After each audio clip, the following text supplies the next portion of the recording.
Yo, what is going on, you guys? Welcome to Wrestling Pit Podcast, of course, here on YouTube.com. We're actually waiting on Little Big Man to hop on. If you're on here and you're watching this from Little Big Man's channel, we include all the channels so you guys can share this live stream with us, with everyone else. So yeah, let's get into it. WWE Smackdown review from last night. SmackDown is pretty interesting. So let's go ahead and jump into the show. I have Jeff 23 Dog here. Thanks for the one person that's watching right now. So during the SmackDown review, we seen where there's Little Big Man, you guys. Welcome in, welcome in. You're right on time. We just started too. We just started. Oh, damn. Oh, Yeah. I didn't realize I was already on. So y'all just started, huh? yeah. I just did intro like about 30 seconds ago. But we're live. All right. That means So I we made gonna. it just So on Chris time. is gonna hand it off to Little Big Man to get started. All right then. Well, since I'm here on time, make sure I got it on my white notes. Yep. Okay. So they did do like a little bit of repeat about what happened last week. A little recap, but they started out the night with a match, not a promo, but with a match, which is LA Knight versus AJ Styles to see who will face Cody Rhodes. Oh yeah. Oh yeah, they sure did. I And forgot. this was a banger over opener. This was a real banger over opener. I'm not gonna lie. This was a real banger of an opener. And it was the way they did it. I did not expect AJ Styles to go over, without cheating. He went over clean. Yeah. Yeah, and that was a surprise to me, but otherwise that match was solid. The match was a solid match. It was a solid opener. This was you couldn't open the match, the show in any better way, Right. Given the fact that they didn't have the star powers, because most of the people was on the London tour. You had Cody Rhodes, Becky Lynch. Obviously didn't have Mommy because she's out injured, but still, you had, for what they had to work with, this was still a solid opener. And AJ Styles will beat LA Knight clean to be the number one contender for Cody Rhodes at Backlash. And Cody Rhodes did have a response later on the night. But that's it. That was pretty much it. That was the first match in a nutshell. I mean, I think they worked well together. I would say that they do work well together. So they have some good spots. But yeah, that was it. Yeah, that opening match, I feel like that opening match was it was pretty cool, I say the least. At least we didn't get anybody in there to do like any interference or anybody like cheating or whatever or anything. But it was, like I said, it was actually, like Little Bit Man said, it was actually pretty good. That I would say the least. And so I wonder, what's next actually for LA Knight. Will he go after Logan Paul now for the U.S. title? You know what? That's a good question, because Still an open slot. Set it up for SummerSlam. Yeah. Yeah. I mean, obviously, we got we got two pay-per-views before we get to SummerSlam. Or Backlash and Money in the Bank. Yeah. We sure do. Hey, I don't know how I forgot Money in the Bank. I'm so used to Money in the Bank being, because SummerSlam is not until August, I think, right? Yeah. August. Yeah. August 3rd. Like I said, I forgot about Money in the Bank simply because I remember Money in the Bank used to be right at WrestleMania. Like you had the briefcase up in there, the little black briefcase hanging above the ring. Right. And I forgot we had a tag team title match thing there. So maybe they'll let LA Knight win the briefcase or something. I mean, I see it. In the long, it would have to be. He has to be like the front runner. He has to be the front runner to win the Money in the Bank briefcase at this point. Because where else do you go with LA Knight other than either putting the title on him or giving him the Money in the Bank briefcase? Yeah, I mean, you can't I mean, you just can't put LA Knight like back on the back burner and have him do little backstage stuff and pick fights and stuff like that. Appreciate Like it, Keon. Alexa Bliss. I say Alexa Bliss is probably a front runner. If she indeed come back this Monday, Alexa Bliss, Liv Morgan, or Nia is the front runner for the women's Money in the Bank. But that's a pay-per-view ahead of itself. Right. What is one of Jeff, what did you think about this opening match? The opening match was great. To be honest, I think that LA Knight should have won, but at the end of the day, AJ Styles is a good choice too. Both choices would have been great. Is great regardless. They're both cooking. Mm-hmm. They're both cooking. They both got great ring abilities. AJ Styles. I've been hearing rumors about AJ Styles. Been thinking about retirement, but who knows what the future holds for AJ Styles? So he might as well get the last few titles that he can before he actually retires, and then yeah, and then let the young bucks, the young guys take over. He can be a mentor to the young guys. I'm glad he's doing it with LA Knight, because LA Knight really needs that that veteran support. Yeah, I remember that too. That his His dream match is with AJ Styles. I mean, with Cody against, Rhodes. yeah, Cody Rhodes' dream match was against AJ Styles. Mm-hmm. Yeah. No, I feel you on that, because I think I feel like AJ Styles and Rey Mysterio deserve one more world title run before they leave, because you can tell Rey Mysterio is winding it down. Yes, like big time. His last match, who was it? I think at Mania, when Yeah. he was in there trying to bounce up the rope to go run to hit the 619. I was like, Ray is running slow. I was like, oh my goodness.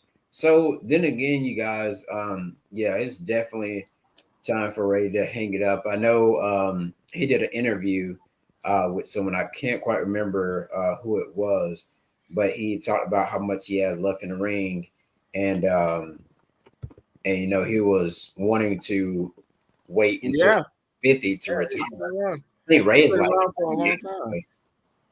Oh, yeah.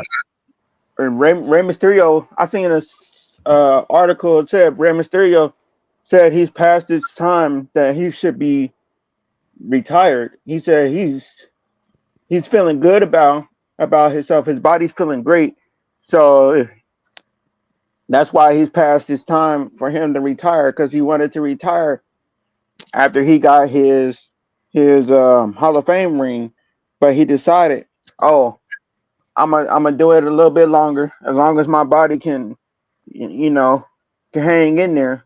But I think mentally he still wants to do it, but physically his body is telling him he need to give it up. Right. Yeah, Rey Mysterio is actually 49 years old. Like, geez. He's 49 years old. Looks like he'll turn 50 on December the 11th. And Rey Mysterio I'm trying to see, especially when he joined into Ray's been around since WCW, so he's been around since like almost the 90s, I want to say. Mm-hmm. He's been around since the 90s. Yeah, Rey Mysterio's been around for a bird.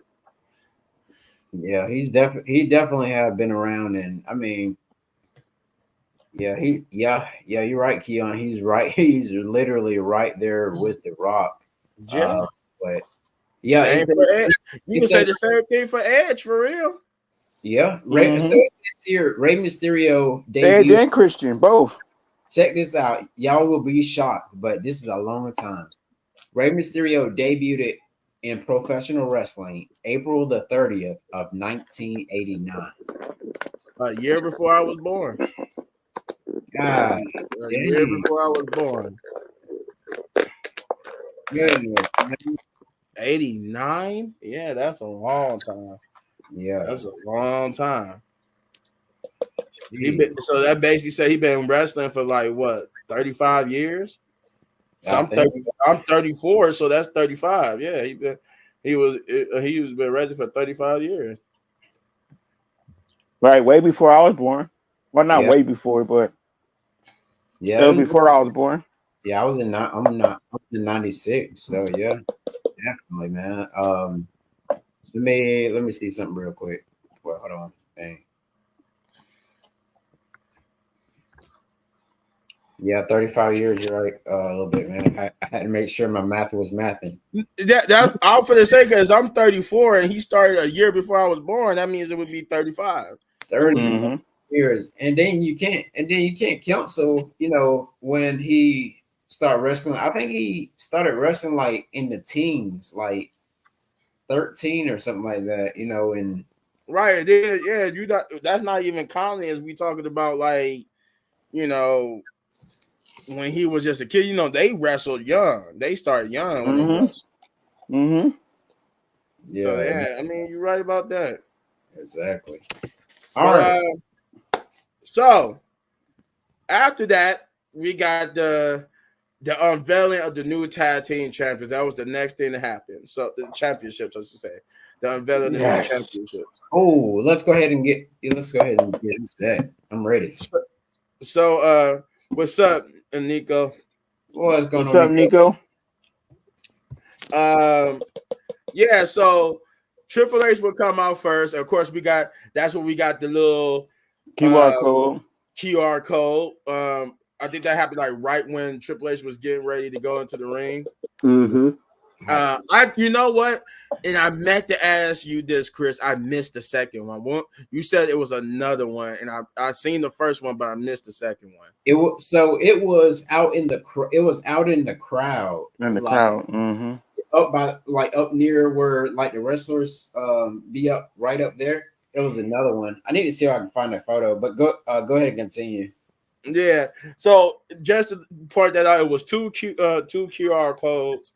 I did see the first one. The first one is just a picture with something like a black figure, and Yeah. then Chris said the second one said I'm nobody. Yeah, it says Yeah. But that's a little Bray Wyatt tease for you. Yeah, I'm about to say, Bray Wyatt used to say that all the time.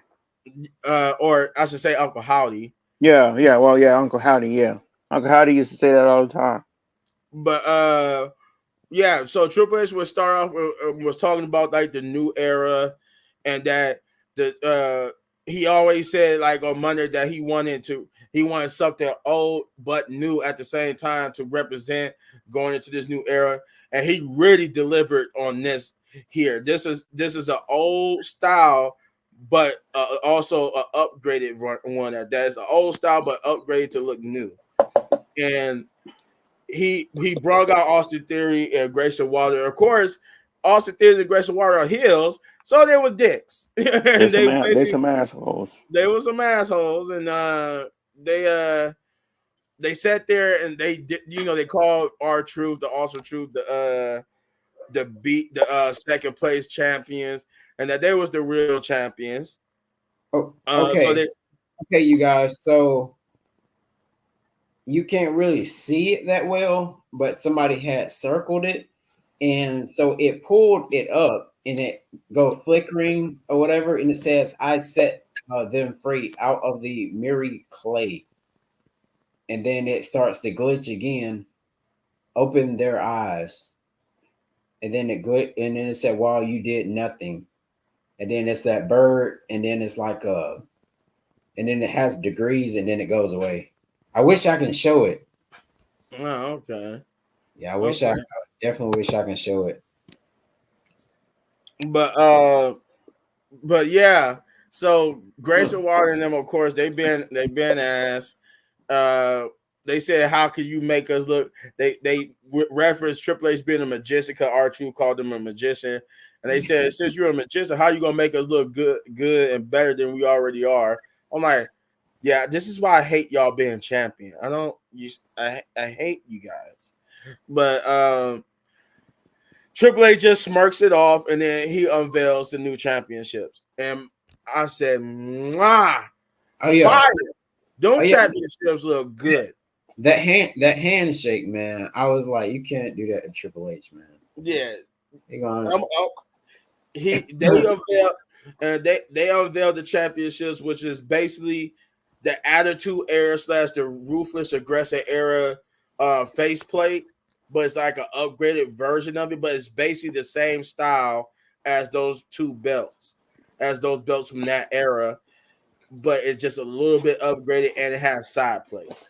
But yes.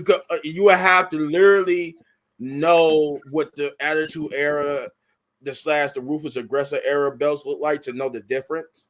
Right. But if you do, you will see like, okay, I can see how it looks like it, but it's kind of different. But they kept the same style of this faceplate. But I digress because I'm just fanboying over the titles. I can So actually, Triple H goes I can actually show everybody the picture of the old one. if y'all can see that. Yeah. See, if y'all guys can see that, that's basically how the new belts look. Yeah, that's basically how the new belts look. But the little globe is smaller, and they got a W in the middle, And then on the side, they got the name, the side plates. and they got the side plates. But it basically looks just like that belt. Here It looks like Triple H brought back that belt, but he upgraded it. Yeah, that's those right there. You guys can see it. Those are the new ones. But Triple H goes to shake their hand, as Chris alluded to, and at first Grayson Waller hesitates, and then he's like, "You know what? I'm gonna shake your hand," and then he swerves and shakes Austin Theory's hand, and Triple H just looked like he was about, if he could, he wanted to pedigree both of them.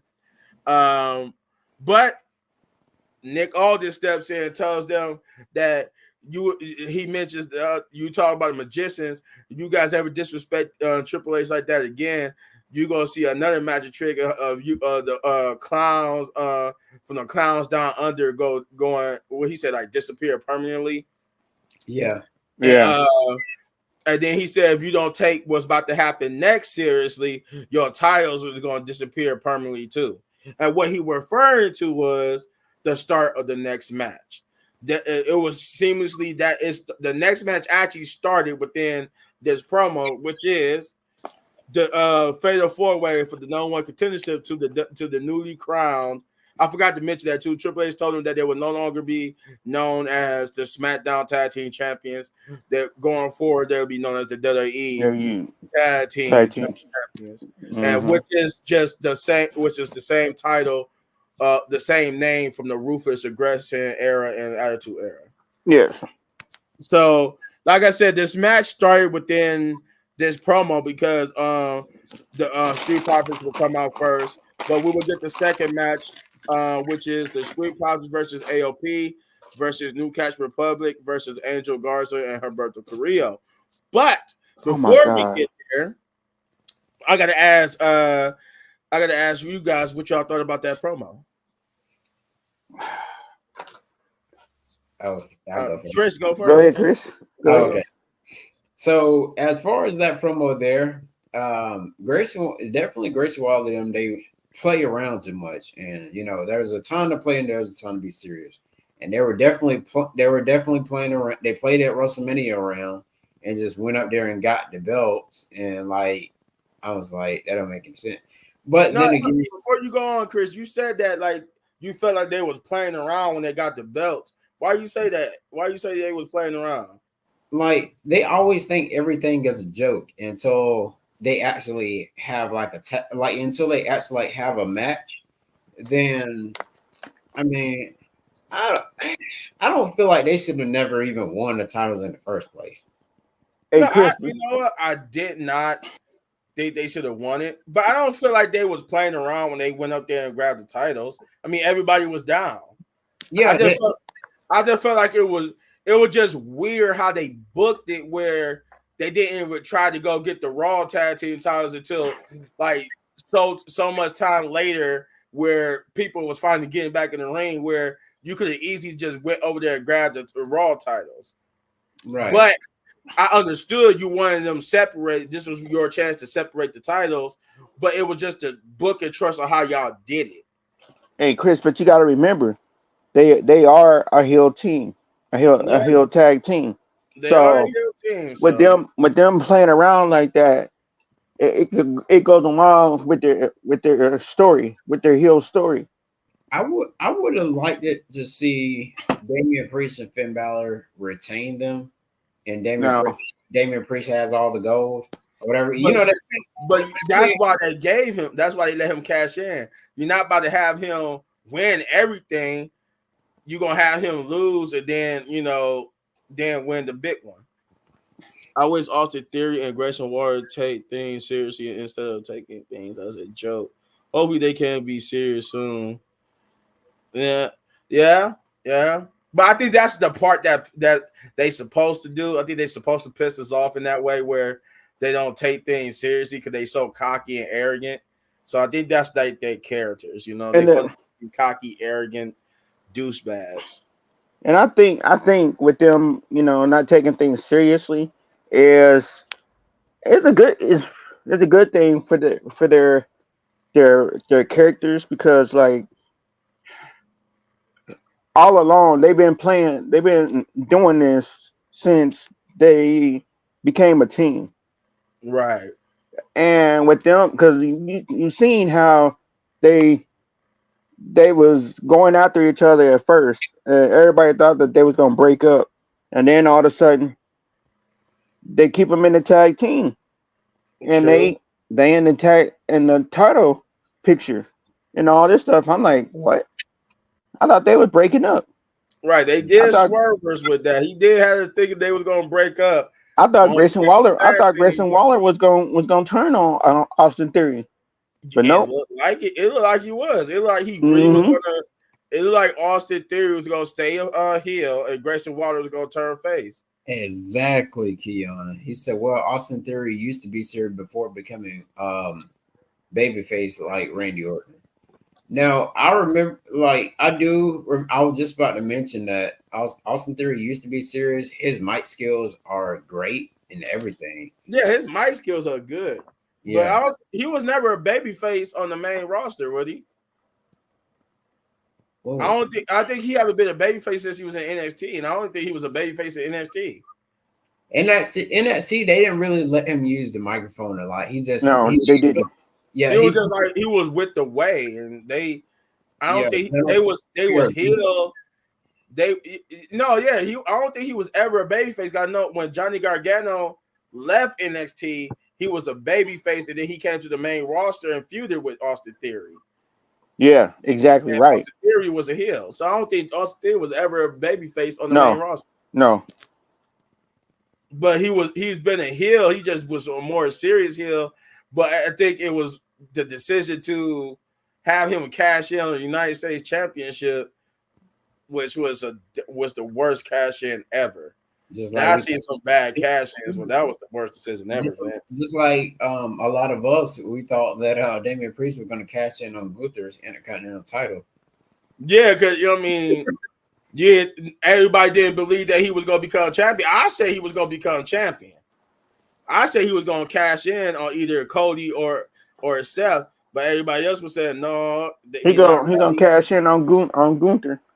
But he ended up cashing in on Drew McIntyre. That's funny. He is swerving everybody. When we think something's gonna happen, it goes the other way. But I want to let Chris finish his thoughts on that promo. Though I interrupted him, we got off track. You're good.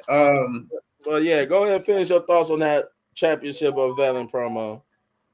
Yeah, so I definitely do like the tag team titles.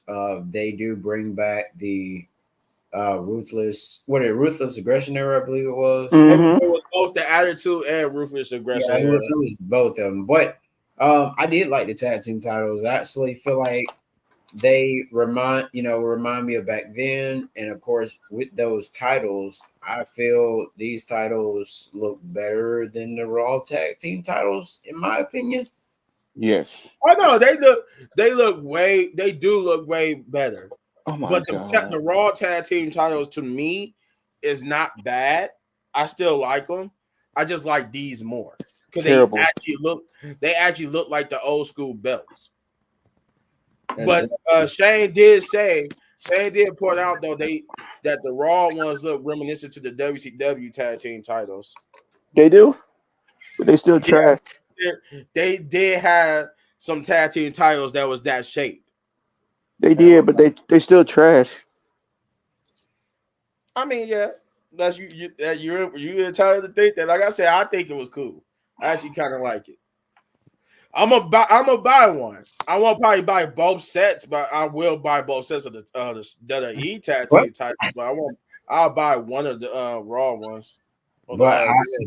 But I am definitely glad that we got rid of those 11-year penny looking belts or those nickel looking belts that we had. Oh yeah. I'm glad we got rid of them because the thing about those, they was unoriginal. The only thing they did to tell them apart was change the color of the straps. The colors.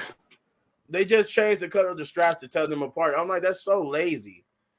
But see, with what you got here, the reason why I still like, even though they might not be the best looking titles, the reason why I like the world tag team titles is because they look different. You can tell the difference between the world tag team titles and the WWE tag team titles. Yeah, mm-hmm. They don't look like a dime. I mean, and with that, every title now is different, right? Except for the Bailey's and Cody's title is virtually the same, but other than that, every title is different from everybody. Yeah. What's your thoughts? What's your thoughts, Jeff, on that promo? That promo, it was cool. Grayson Waller and Austin Theory are not my thing, but they some assholes. But I'm gonna just keep that comment to myself. Too late now. No, they should. No, they should have just shook Paul Heyman's hand and went on about their business. I mean, not Paul Heyman, Triple H. Triple H got the pedigrees. You call him Paul Heyman. Now, Paul Heyman about to come up though. Hey! I could have called him his father-in-law. Oh. Go ahead, finish your thought, because you just reminded me I messed up that first match. I messed up that first match because I forgot there was a Paul Heyman solo promo. Oh yeah, but anyway, that match was that promo. It would have been better if they would have shook Triple H's hand, but. Hey, they're heels. They playing their role. It was funny when Nick Aldis snatched when he snatched the titles from him real quick. Oh yeah, I'm like irritated. I was just over there chanting, "They deserve it. They deserve it." Yeah, the spinning belts were cool too. I do like the spinning belts. Oh yeah, that was one of my favorites. Mm-hmm. So before we move on to this second match, I did forget that after AJ Styles beat LA Knight, there was a backstage promo with Solo, and they showed Solo coming into he just get there, and you could tell it's different. He get out the truck like he Roman now. He got the nice little suit on, got the chain and stuff, looking cut, looking real good. And Paul Heyman like, suit. and he asked Paul Heyman, "Where's Kevin Owens?" And he said, "I don't know. I'm assuming he's here. It's Friday Night Smackdown. The show started. He got to be here somewhere in the building." And he tells Paul Heyman to take Go him. find him. Mm-hmm. And they leave to go find Kevin Owens. And the reason why I mention this because this is going to go into that promo that happens after this second match. But now with that out the way, we get to before this second match started. They did do a promo with Naomi, basically asking her how she feel about her championship match tonight with Bayley because of them being friends. And she said she's not going to let her friendship with Bayley get in the way of stopping her from becoming the new WWE Women's Champion. And that it's been like 2 years since she fought for a championship in WWE. So, she's ready, she's pumped, and she's ready to walk into the draft next week as your new champion. Now, with that being said, finally, we get to the second match, which is the Fatal 4-Way match. And this was actually pretty good. I actually enjoyed it. This is like, there's only one match that was okay. But this match was not it. This was a good match. This was a very good one. It was a solid tag team match that went for a good 15, 20 minutes. AOP, despite them having already a little thing going in NXT, they look good here too on the main roster.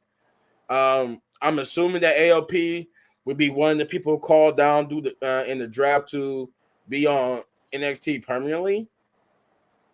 But nonetheless, they didn't look bad here. Newcastle Republic didn't look bad. The spot I like the best is when I don't know, I forgot the AOP guy's name. Was it Razor? Yeah, I think Tyler Bate picked up Razor. They helped. Oh yes. yeah, Razor. He was about to do the helicopter thing with him. Which one? This little guy is strong as hell. Wait, which one? Which one did it? Akam or Razor? It's Razor. I don't know. It was either I can't remember who it was. But it was one of them. It was either Akam or Razor. The one that got the hair in the middle, smooth back. Okay, you got one of them that kind of bald and kind of buck-eyed looking. And then you got the other one. He's kind of small out. I think it was the real light one with the smooth back hair. So that's Razor, I think. Oh, that's Akam. That's Akam. Yeah, that's Akam. Akam. Yeah, Akam. Yeah, I think it was Akam that he picked up, and I'm like, oh my God, you about to see he really about to do this, but then here come Angel Garza and them to screw everything up. I said, man, I wanted to see that for real. I ain't gonna lie, I wanted to see what he was gonna do with that. Yeah. But it be the short people that be doing that though. Yeah, like Chad Gable. I like the diving of the outside spot from both the Newcastle Republic and Montez Ford, where all dived out the ring. That was a nice spot right there. Sick with them flips. Yeah, that was especially Montez Republic. He cleared the whole beam, and then I like when he does that. He does like a Superman in air pose. I'm like, he's so cocky with his athleticism. But at the end of the day, the Street Profits will get the victory to face Austin Theory and Grayson Waller. From what I'm hearing, is going to be at Backlash. Yeah. I'm guessing. Yeah. So I guess it's safe to assume that Awesome Truth and DIY is going to also be at Backlash. Yeah. 2 weeks. It's going to be in 2 weeks. Okay. Yeah, and that's it. Then we before we get to that, because I'm gonna get y'all guys thoughts on it. So what did you think, Chris, about that tag team match? I thought it was actually one of the best matches of the night, actually. So yeah, I actually got a different match that I believe was the best match of the night. So you did say one of the best matches. So yeah, this was definitely one of the best matches. Yeah. So with this match here, if I had to pick somebody that was gonna win this match, I was gonna have to say the Newcastle Republic. But a lot of people aren't really behind the Newcastle Republic, and they haven't. I mean, they've been in numerous tag title matches, but at the same time, I mean, I don't know what they're gonna do now. I don't know if they're gonna go back to NXT for a while. But then again, it was kind of seeing that Street Profit was gonna win. But when they end up winning, just like Keon said here, he almost thought they were gonna lose, but they actually did win. So I can I feel like they actually definitely do need some gold right now. Because I mean they're the street profits. For a minute, we remember that we thought that Montez Ford was gonna get ready to turn on what's his face. The But I mean, doctor. they was headed in that direction. It's still bound to happen. If Vince would have stayed in power, they was going to go in that direction because Vince wanted to push Montez Ford. And for a while, I actually wanted to see Montez Ford in a singles run. It looked like he would have been something big like Jay Uso is. now if they don't win these tag titles, then we may see something. Yeah. Oh, they winning. They winning. Trust me, they gonna win. But I think what happened was because it was reports saying that they did not want to break up, and then all that stuff happened with Vince, so he started to not be involved anymore as much. And Triple H was like, "No, we're not breaking up the Street Profits." It doesn't make sense right now. It doesn't make sense right now. You're gonna lose a lot of teams. That's just like you losing a lot of women from the SmackDown roster to the Raw roster, and the Raw roster where the SmackDown Women's Tag Team Champion has to go to Raw and NXT in order to face the tag team. That's what they need to do. It's a simple solution for that. That's why I say I'm gonna keep saying this. You need to bring back Velocity and Sunday Night Heat, and you let these mid carders just run that show, and that's where you don't have to try to cram everything in one segment. Exactly. I definitely remember. I didn't watch Velocity, but I did watch the Heat one though. They both was basically the same show, but what it was that Vince ran most of the mid card matches on there. I mean, he still has some mid card matches on SmackDown and Raw, but majority of the matches were main. We're on Heat and Velocity. Yeah. It was like the main rivalry matches and stuff, and there was like maybe one or two mid card matches, because the mid card matches actually happened on Velocity and Heat. Yes, sure. We're definitely taking you back there to Sunday Night Heat. Yeah, give you something to watch on. It'll definitely give us something to watch on Sundays for real. Mm-hmm. Yeah, and I like I said, and make them 2 hours. Make each show 2 hours, and let the mid carders cook. That's why I said if you do that, you can have a mid card title for the women's, because then you can have the women's over there doing their thing. Right. That would be a good place for Maxine Dupree and Candice LeRae and them. And then you can bring a TV title for the men. Yeah, there you go. That way you can have people like Karrion Kross. What if he could go over there and get over, and then you bring him back to the main roster? Yeah, it can happen. But that's why I say you need to do something like that instead of trying to make them get over with no story and no storytelling, because you cramming everything into one show. Yeah, exactly. But go ahead, Jeff. What did you think about this tag team match? Okay, the tag team match was good. They had, 4 of the greatest tag teams on SmackDown facing each other. I thought that for a minute I didn't know what team was going to win, because they was all on the ground, all laying on the ground for like I think it's 5 minutes apiece. And I'm just like, what in the world's going on? Then that's when I seen the Street Profits and New Catch Republic get up, and then they going back and forth, and I was like, okay, which team is gonna pin each other? Is it gonna be New Catch Republic, or is it gonna be Street Profits? So it's just like they left us with suspense at one point, like which team is gonna win. and then all of a sudden, here comes the Street Profits with the win. But you never seen ALP come back in the ring at all. No, once they got taken out, they was like that was it. Once Right? They was just laid once on Montez Ford did that dive, that was like the last of the ALP. because you didn't even see him on the ground. They kind of did like the Grayson Waller and Austin Theory. Now I you mean, see me, I now think they you were don't. still there. The camera just never showed them no more. Yeah, that's what I'm saying. They'd be like, now you see me, now you don't. They're yeah, them are AOP them. They're going after the NXT tag titles. That's Hey, why yo, that's why I knew they wasn't winning. Because they going after the NXT tag titles. They're gonna let them cook down there. But I wanted to answer your question about the Newcastle Republic. You know what the thing is? They're into Pete Dunne, and people actually want to see Pete Dunne do some great things. It's just they stuck Pete Dunne in his tag team, and the whole point of breaking up the Brawling Brutes, we thought we was gonna see Pete Dunne going on a singles run, wanting for him for to that. get back in the tag team again. Hmm.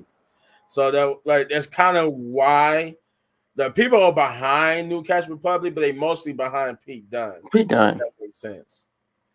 Yeah, Don't get and me don't get me wrong. Tyler Bate is good, but Yeah, Tyler Bate is good. I enjoy watching him wrestle. So yes, yes, there's yeah, not nothing wrong with Tyler Bate. It's kind of out of nowhere. It was just kind of out of nowhere when it looked like they was putting him on the singles line. so I don't know if you guys remember over a month ago, or if it was maybe a little bit longer than that, when Pete Dunne came back, had his hair to the side and then had that look that he had when when he was the what was his nickname again? The bruiserweight. Yeah, the Bruiserweight. So when he came back with that theme song, people went crazy. And Yeah, then because we thought that it was the true. While it is the return of the bruiserweight, we thought it was going to be him in a singles competition. right. But look what we got now, and then look what song we got now. Yeah, yeah, I was like, that is terrible. that's terrible. All right. But moving on. So after this match ended, we get Solo and Paul Heyman in gorilla position. Paul Heyman is trying to express to Solo that they can't find Kevin Owens. They don't know. He don't know where he's at. He should be here. He don't know why they can't find him.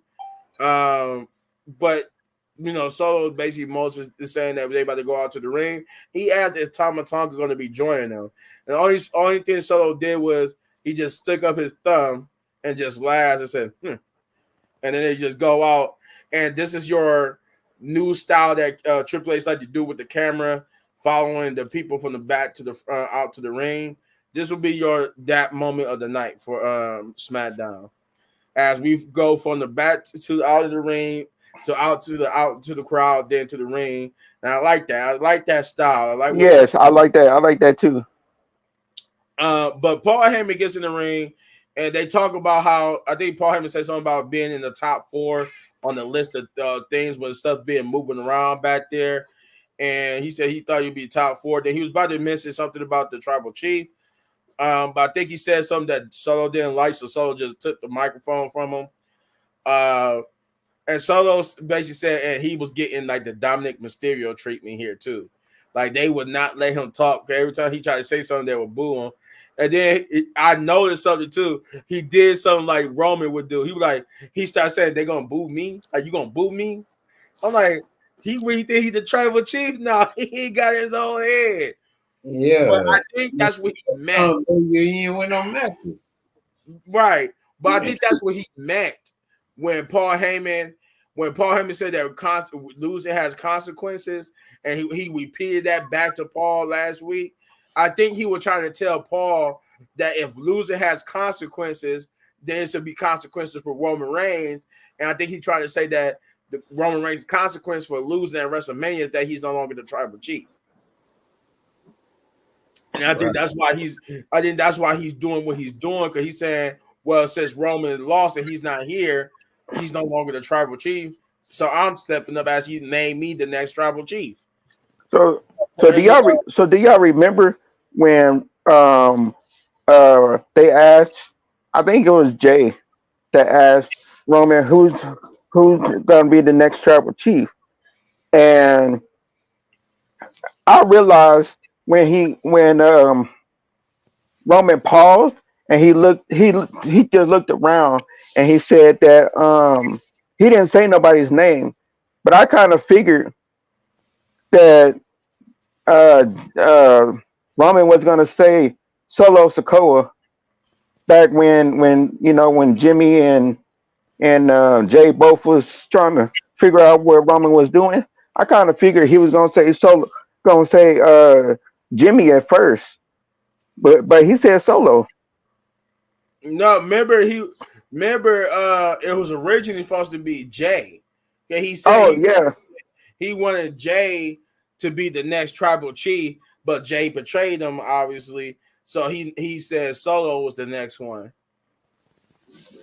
and so once I put two and two together, I'm just like, okay, so Solo's the new tribal chief, but Roman still got creative, you know, he still got the creative thoughts on the bloodline and everything. I'm like, so what's gonna happen with I all So, this? so You know I what I do did? Go ahead, Chris. no, so I do have something about that. So pretty much, they said that all the bloodline stuff that's going on right now, have already been decided by Triple H, yeah, Triple H, Roman, and Heyman. They're keeping it tight, but certain people like Bruce Pritchard, and then a couple of the other people backstage or whatever are in the loop on it. So they're pretty much all coming up with ideas to keep the bloodline thing going while Roman is away. Yeah, I did hear that Solo. I'm not Solo, but Roman had creative input still on the bloodline, even though he's gone. But yeah, so Solo says that he had to lose a brother to get another one. He said his MFT, Tamatonga. But I'm like, what is MFT? Like, I still don't know what MFT means. Like, I guess I got to look that up to see what he means by that. But he said his MFT, Tamatonga, and then right on cue, Kevin Owens comes flying out from the back, and he's bloodied up and he beaten up. And you just see Tamatonga, he just keep kicking them and pushing them down the ramp. And then Tamatonga just leaves them there and gets in the ring with Solo. And as they sit there, put their ones in the air. But as the referees and them take Kevin Owens out and they sitting there putting their ones in the air, Kevin Owens comes running back out. And for actually a good part of this part of the promo, he held his own. He held his own against Tama Tonga and Solo for a good bit, for a good bit too. I don't he held his own up until the first Samoan spike. Before that first Samoan spike, Kevin Owens bloodied and messed up with holding his own. But then once Solo hit him with that first Samoan spike, that was it. I think he hit him like two or three more times. Yeah, I think he got 3 or 4 Samoan spikes. And then they was beating him up. Tonga was going to go get the chair, but then out Nick Aldis got in the ring and basically stopped it for sure, and he was like, okay, all right. He took the chair from Tonga and threw it out the ring, and then Tonga and Paul stand up at the ramp. And you know what? I like how Solo knows that Paul's over there cowering and don't want to put his hands up, so he looks back at him to make him put his hand up. And Paul, he don't put his hand up with confidence. He go Right, he had it up like halfway. He had it up halfway, right, and and then so like, okay, yeah, you got your hand up now. Now he all happy and stuff. Like, yeah, and get he your looked, hand up. and Paul Heyman looked like he was scared. To Right. be honest, One question. So one of our fellow members, Shane, how do you guys feel about this? Please comment. Is Solo Sikoa going after the people that Roman used to face? Is this like a all start over thing, or what is going on here? You know, I know what you're talking about because I said it earlier. I don't think he's going after everybody that Roman faced. I believe what happened was because of the fact that they on tour and majority of the roster is on tour. Because you can see they basically had a skeleton crew for SmackDown. Not everybody that was on SmackDown was on SmackDown. That's on the roster of SmackDown was there. Most of them was on this London tour. So what I think it was, they had Kevin Owens. Kevin Owens, Kevin Owens embarrassed them further last week when they tried to go into the locker room. So yeah, he picked Kevin Owens to beat up. I That's think right. that's what he's, I think Randy that's Orton what he's tour doing. too, right? Huh? Is Randy Orton at that tour? Yeah, I think he's on that tour because he wasn't there last week or this week. God dang, man. Oh, was he there last week? No, Oh, yeah, I don't think he was there last week. mm. But yeah. So before this segment did not end just yet because we got Paul Heyman and Nick Aldis. When they come back from commercial break, Nick Aldis is showing Paul Heyman something, Oh, and he's like, I want to show you something. And I like how Paul Heyman's like, "Ow, you're hurting my arm." He say, "So you see this, and you see Paul react to something in horror, and he does, and he's in shock and in horror. Then the camera finally shows what it is. It's a car crash, and Nick Aldis is surprised to see that Paul Heyman really don't know nothing about it. So he said, "Okay, since you really don't know nothing about it, let me fill you in. One of those rental cars is Kevin Owens, and the other is your boy Tama Tonga, and you could tell which one was Tonga and which one was Kevin, and that explains why Kevin Owens is bleeding. Tonga just rammed his car into Kevin Owens' car and basically beat him up all the way from the car wreckage to the into the thing. I like what they're doing with Tonga. They make it Tonga seem like he's just a straight out crazy savage. yeah. He's someone like what? It's cool. It's cool though. But what I can see, he kind of resembles to me like a Zion Quinn. Huh? You think so? Yeah, Huh? yeah. Explain. Yeah, you gotta explain that. So Zion Quinn, well, yeah, y'all already know he got released. So hold on. Yeah, you talking about the dude from LWO, right? No, Zion Quinn. The dude that they released from NXT. NXT. Oh, okay. This guy here. Well, let me zoom up on his face. Yeah, I'm gonna say. Cause he definitely reminds me of what's his face. Remember he was on SmackDown. He got speared by Braun Breaker, and he wears that little necklace thing too. Oh, okay, yeah. Yeah. That fool, they didn't do nothing with him. Now I'm being so serious. This guy reminds me of him. Tommy Tonga reminds me of Zion Quinn. You said bring closer. I mean, they look alike, but I want to say they was like, yeah, I can see what you're saying about looks, but I thought you were talking about like they was gonna treat him like they were treating Zion Quinn. He got the ruthless and aggressive attitude era vibe. Yeah, he do.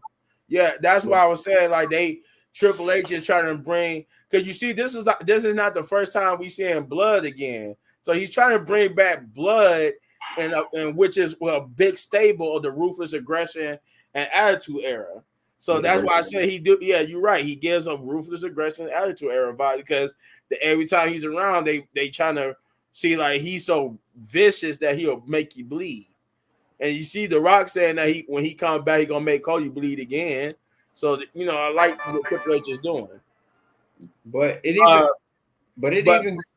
before because I want to get y'all thoughts. I forgot that Nick Aldis did tell Paul Heyman to get them under control, and that he reminds Paul Heyman that losing is not the only thing that has consequences. Exactly. He alluded to the fact that he don't get the bloodline under control, he's going to fire them, and that was the end of that segment with Solo Sikoa and Paul Heyman and that whole promo.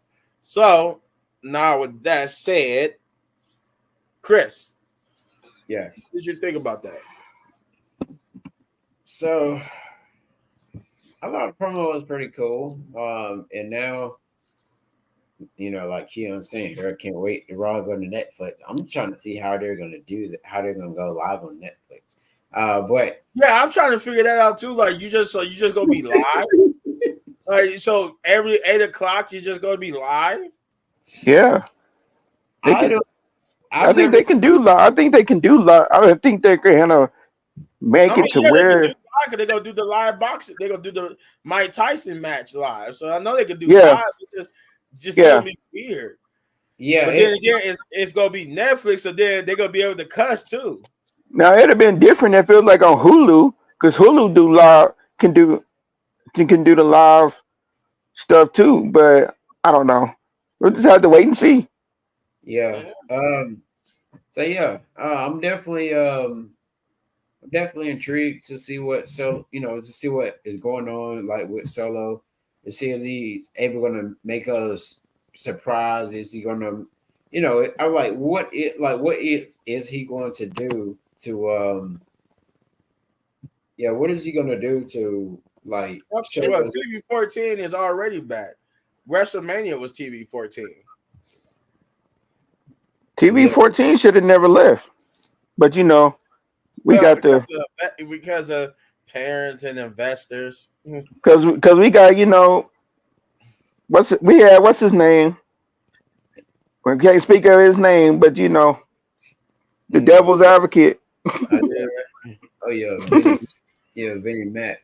But what I was gonna say was shitty Mac.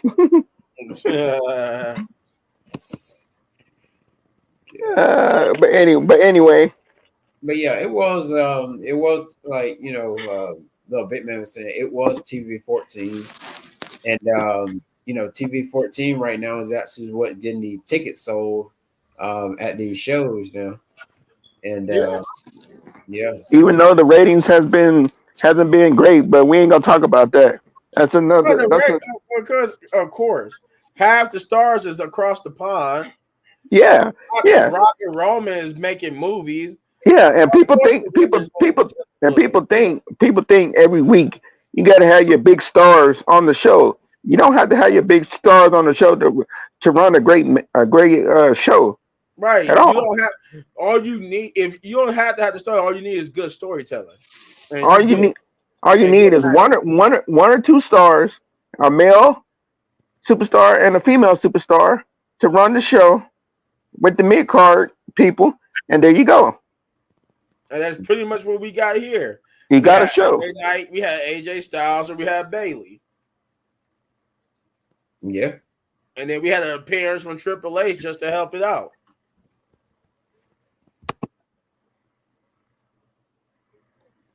Probably. He probably will. Go ahead, Chris. Oh no, I'm done. Oh, did you talked about the whole promo? Yeah. Oh, okay. What did you think about the one with Nick Aldis and Paul Heyman? Now, I did not see that one, but I feel like they're definitely going to try, and it's going to be stupid if they do it. Crazy if they do it. Damn, she look good. Oh my bad. I'm looking at Collision. But no, I feel like they're definitely going to try and split what's his face from Solo. Who, Tommy? Tonga? Yeah. Wow, so early? No, I don't. Oh, hey, you never know. And come the draft. Hey, Solo could stay on SmackDown, and Tonga could go to Raw. Who knows? You think? Do y'all feel like Tonga would be more better on SmackDown, or would he be better on Raw?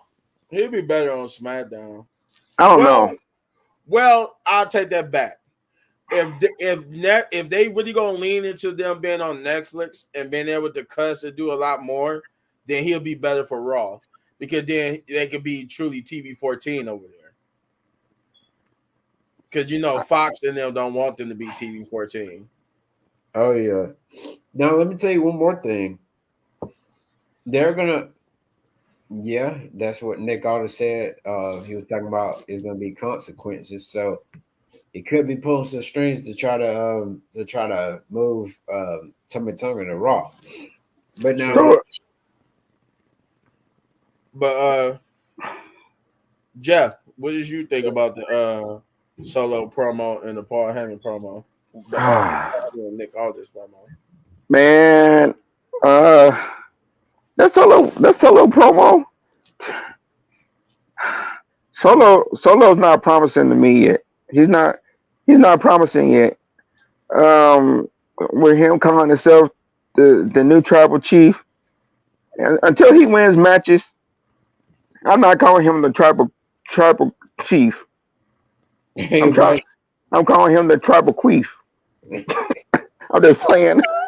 I'm just playing. But anyway, I'm not calling him the tribal chief. I'm Mhm. just gonna call him Solo Sikoa, the loser of all losers. Yeah, I mean, you ever won no matches? Just beating John John Cena. Cena. And that match he had with who was that with? Was it Jimmy? Wasn't that Jimmy? Or was that Jay? Jay. Okay, that match he had with Jay. And then what's his name came and interfered. Like, what was the point of that? True. He he didn't want Solo to lose. Like Solo, get it Yeah, together. they was giving him that Dominic Mysterio heat for sure. They And was it's giving him funny. that Dominic And it Mysterio heat. and it's funny how he said wins and losses matter now, but yet he hasn't been in the match yet. He hasn't been in the match since Roman left, True. and he's talking about wins and losses matter. So okay, Solo. So when you fight your next fight, you better win because they do count. They matter. You see, y'all lost your locker room, so it does matter. Hey, Solo, and don't be like Roman and have your boy interfere every time. I think that's definitely about to happen. Oh yeah. I don't see Tonga not interfering. But But so anyway, I mean the backstage thing with Nick Aldis, that was that was cool. Like the way Paul Heyman was looking at Nick Aldis, I knew he didn't know nothing about that. Like yeah, that part, he definitely did. He was sitting there like this wasn't authorized. I didn't know nothing about this. and I think Paul Heyman doesn't want to have anything to do with Solo, but at the same time, he's scared of Solo, so he's playing the role of being the wise man for now Mm-hmm. until you know Jimmy and Jay get back together and they get that call from Roman telling them to get the wise man back on get the wise man on their side or else something's gonna happen. And he's not gonna tell them what's gonna happen, but it's just he's just gonna say or else something's gonna happen.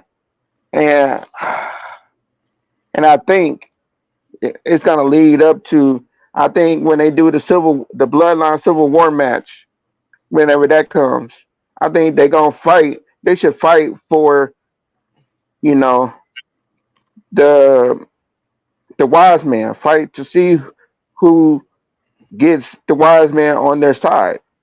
That I or think that's total control of the bloodline. that too, or both. Mm-hmm. But at the end of the day, I think Nick Aldis is doing what Nick Aldis does best. Um, with I everything. can, I can see that happen at War Games. The Civil War happened at War Games. Yeah. Yeah, because Roman should be back by then. Roman should be back by then. Hopefully he's back by then. Yeah, hopefully. Because a lot of people there's rumors saying he's not going to be back till probably like November or something like that. He's gonna film more movies after this movie he's filming now.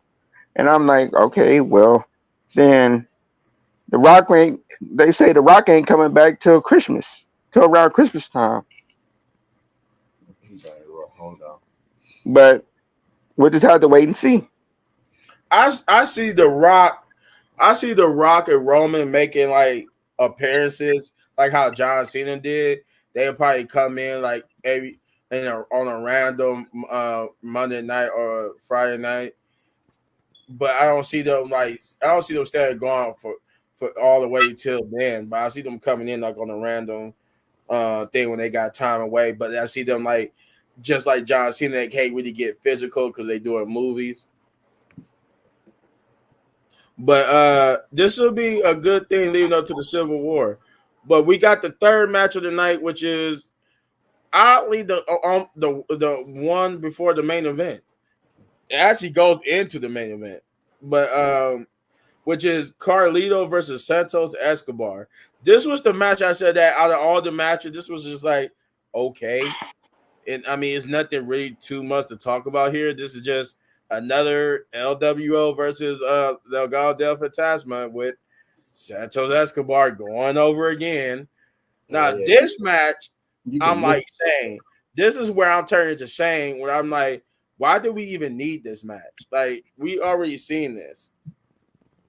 Like, I don't need to see Carlito keep getting beaten by Santos Escobar. Like, I'm actually kind of tired of seeing that. But yeah, that basically was it. Carlito and Santos did a couple of things, and Carlito got hit with the Phantom Driver, and he lost to Santos Escobar. Um, they did so. Damage Control, who was up in the skybox, they would get interviewed, and Dakota and EO got mad when Kayla mentioned that EO was the former women's champion, Yep. and they talked about how EO basically was going to win back her title whenever she gets ready to, and that they still got the dominant women's tag team champions in the Kabuki Warriors, and and then they would get interrupted by Jade Cargill's music with her and Bianca showing up at right next to them in the other box, and they would have like a little taunting back and forth before Naomi's music hit. Uh, but I like here that they keep letting Jade's music play, so they really try to put over Jade. So I'm like, oh wow, okay, they're gonna keep. They instead of playing Bianca's music, they're just gonna keep playing Jade Cargill's music. But Chris, what did you think about this match here You and the can. Damage Control promo? I would say you can miss me with that match because I didn't even watch it, and I'm glad. Yeah. I mean, I didn't. I watched it, but I didn't watch it. Like I watched it enough to be able to do this, but I didn't really care for like anything they did because it just What was the a Naomi? What the Naomi match? no. We talking about the Carlito versus Santos. Oh, Yeah, I'm glad I didn't even see that one. But I didn't either. I walked away from the. I walked away from my tablet. Did anyways, y'all see the Damage Control promo? yeah, I did. Okay. Yeah. Now that promo. So now, as far as the promo, it was actually pretty cool. But Damage Control, I already know they're about to lose those tag titles. Oh yeah, because according to Backstage Reports, they're gonna make Jade and Bianca, I'm like, and then they're gonna my be girls, my girls, God, the and big three. I'm like, please let this lead to Jade turning heel and we get No, Bianca. no, not yet. I do not want to see Bianca and Jade as tag teams. I don't If want to see. anything, I want to get if my Bianca and Jade match that I've been clamoring for. I no, really if want to see Bianca versus Jade. let this cook for a minute, for a little bit. No, that's what I'm saying. I want this to lead to that. I want this. That's how I want this to end, with Jade turning on Bianca. Wait till at least what's at the SummerSlam? What pay per views at the SummerSlam? If they do it like they did last year, it'd probably be Payback. So wait till at least Payback, or the pay per view after Payback. Nick, I think after Payback it will be Survivor Series. Yeah, No, because when's Clash at the Castle? Clash of the Castle is in October, or I mean, not. No, it's in Clash at the Castle should be in June or July. Let me see. No. They about to do three. No, because that'd be three promos before. That'd be three pay-per-views before SummerSlam. No, because what you call it is in June. Money in the Bank. Money in the Bank. It says Clash at the Castle will take place June 15th, 2024. Whoa. Dang. So because we got Backlash. Backlash, which is in 2 weeks. So what they go? Yeah. So that's May, right? Backlash is in May, right? Yeah. So what they go? So Money in the Bank would be what? In June. I think he said June 15th. So what the fuck they gonna do? Money in the Bank gonna be July? Let's see. So WWE Backlash is Saturday, May the 4th, and then Money in the Bank is gonna be July 26th on a Saturday. Oh, so they go Money in the Bank is when? July 24th. 26. He said right. 26. No, I mean July 6th. Excuse me. July 6th. Okay. Okay, that's after what you call it? This Saturday after the 4th. Okay. So it's gonna go Backlash, Clash at the Castle, then Money in the Bank. Okay. And then you can't forget about Bash in the Berlin. Well, no, Bash in the Berlin is not until later in August. Yeah, that's after so they gonna have two. They doing two pay-per-views in August. Yeah. They got SummerSlam and then Bash in Berlin. Yes. Because SummerSlam is going to be at the beginning of August. That's going to be here. Yeah, and then they got Bash in Berlin right after, like not right after, but later on in the month. Oh, okay. I did not know that. They usually do that. I think Saturday, August 3rd for SummerSlam. Yeah. August 3rd for SummerSlam. And then when's Bash in Berlin? August 31st. Oh, okay. Okay. So they doing two pay-per-views in 1 month. Okay. And then so they could do it for Bash in Berlin. To be honest. True. Okay, well, I guess since y'all didn't watch the Carlito match, we go. Cody Rhodes did do his little promo about AJ Styles winning. That's what we got when him said we about to have two Georgia boys going at it. Mm-hmm. I think, he basically was saying he can't wait to face AJ Styles, and that's what he said about the two Georgia boys. And then we get into the main event, which is Naomi versus Bayley for the WWE Women's Championship. And this was a great main event because they actually let the women cook. This match went on for about 15, 20, maybe 25 minutes. Mm-hmm. I think they got the I think they got the last big chunk of the show. And this was a very good pay-per-view. Pay-per-view, very good match. This was a very good match between the two. Naomi actually looked it good here. She looked it very good. She didn't look like a jobber. She looked like a main event player. And that's what Triple H needed to do. He needed to make Naomi look like a main event player because you don't bring her back just to be a jobber. You're not Vince. You're not punishing her for leaving. But Bailey also looked good here. They look like they like two superstars who should have main evented WrestleMania night 2 or night 1. But in the end, Miss Tiffany time. Right when the match was getting good, because this match got so good, I actually wanted to see a conclusion. I wanted to see somebody get pinned, but unfortunately, Tiffany she just had this matters, and she would hit Bailey, giving Bailey the win via DQ, and she would beat up on Naomi on the outside, tossing both of them in the ring, lining them up, and hitting the prettiest moonsault on both of them at the same time to end the show with her clowning and saying it's Tiffy time. So, with that being said, man, that was good.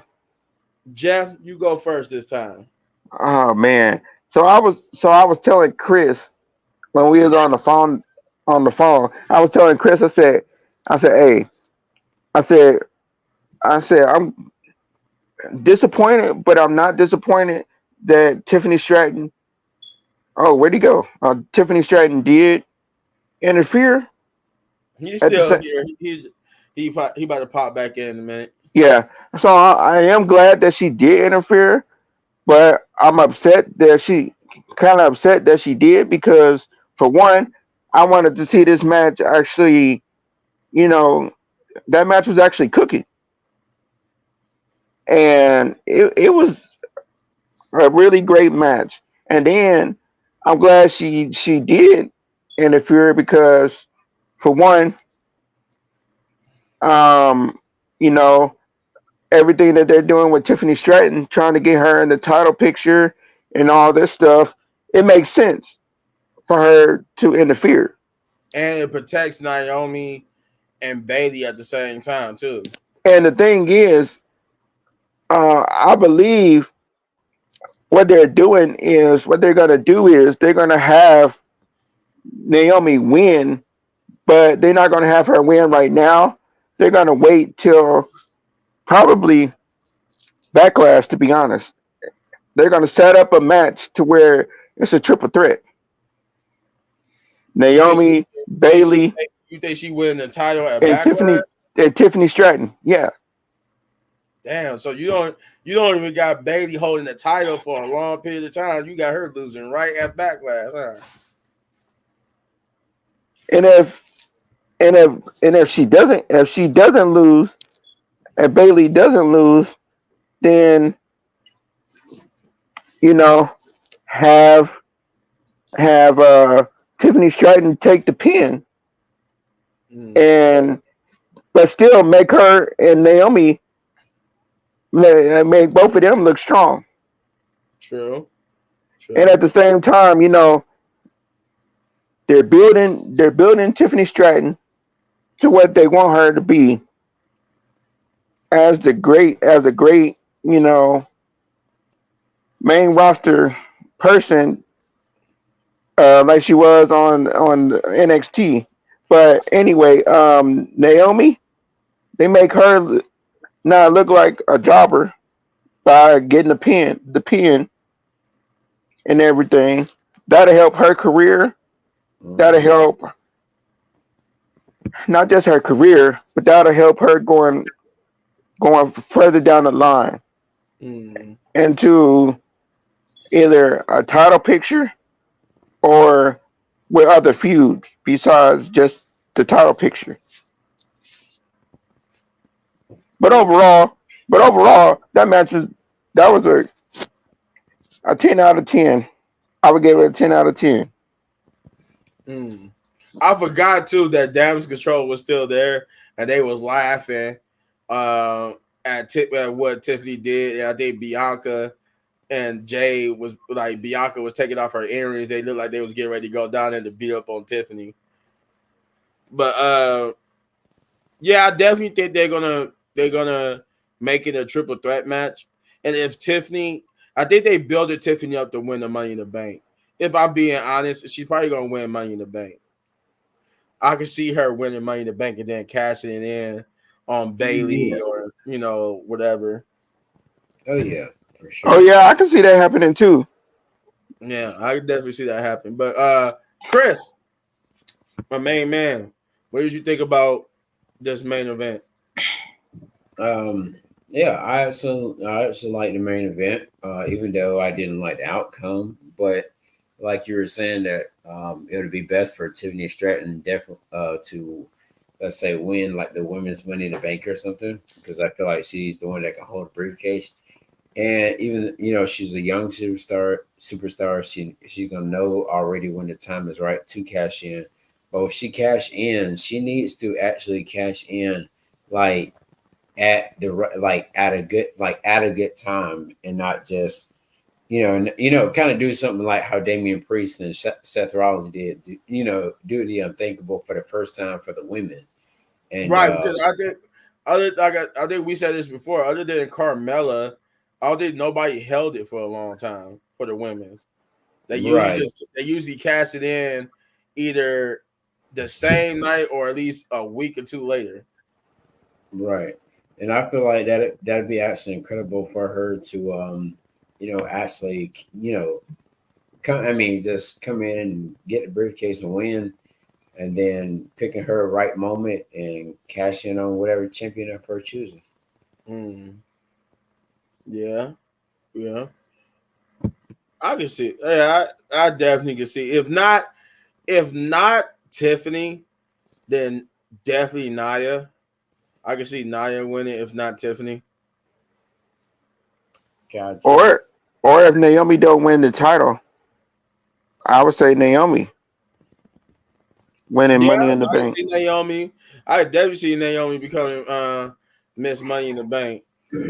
Because I do believe that they're gonna probably make Liv become the new women's world champion. Yeah, yeah, I can Or see that. Alexa Bliss. Liv or Alexa Bliss. That's I because say I say Liv. there is rumors that Alexa Bliss is gonna return. Yeah, I say I say Liv with everything that's going on with the Uncle Howdy thing. I Yeah. see Alexa Bliss, focused on that, strictly on that right now. Mm. But we just have to wait and see. Yeah. Mhm. Yeah. But that's it. That's Friday Night Smackdown in a nutshell. So with that being said, Chris, what did you give the entirety of the show? What's your rating? I can give it an 8.2. Okay. 8.2. Not bad, not bad. I gave it an 8 out of 10 myself. Yep, I gave it an 8 out of 10. Um what about you? Um, I I would say I would say a I would say a 9. Oh, okay. It would have been lower if we would have seen some Judgment Day or something like that. But This man hates Judgment Day. I'm just playing. All jokes aside, I'm just playing for real. But um, to be honest, yeah, to be honest, I'm gonna give it an 8. Okay. All right. All right. Oh, Well, hey. Yeah, you what, seen that from us. We gave it is 8s all around.